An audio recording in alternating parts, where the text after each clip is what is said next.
I have to start with bank earnings because we've been talking about them so much. Of course, it coming on the heels of JP Morgan Chase, Goldman Sachs, which reported earnings that beat estimates.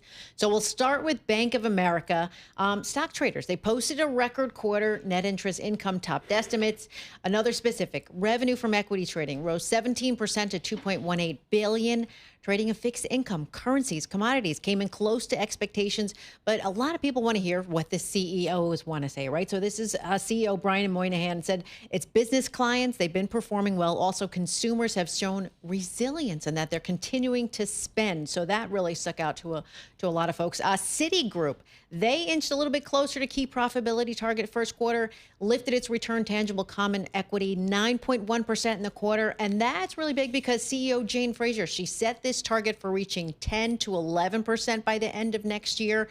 So they're kind of inching closer to that. Traders, they surpassed those expectations. Trading division generated $6 billion in revenue.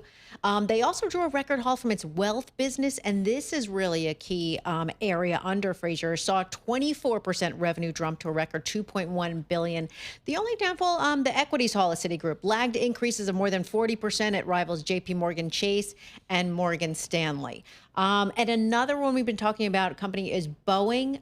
The shares have slid as much as 4% this morning before the bell. They're saying China has ordered its airlines not to take any further deliveries for its jets. It also asked the Chinese carriers they stop any purchases of aircraft-related equipment, parts from U.S. companies. It's about 10 Boeing 737 MAX aircraft they're preparing to enter Chinese airline fleets, in case you're wondering how big is this significant.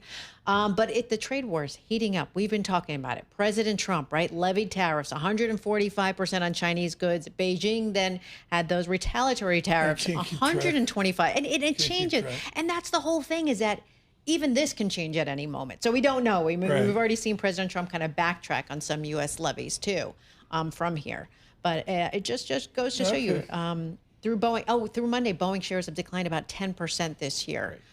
So we have planes. You have the auto industry, too, we talked about this morning, because President Trump said they might temporarily exempt the auto industry from tariffs that he previously imposed. That goes back to the back and forth that we've been having. So you have manufacturers like Toyota, Honda, Suzuki climbed over 5% in Tokyo. Korea's Hyundai rose over 5%.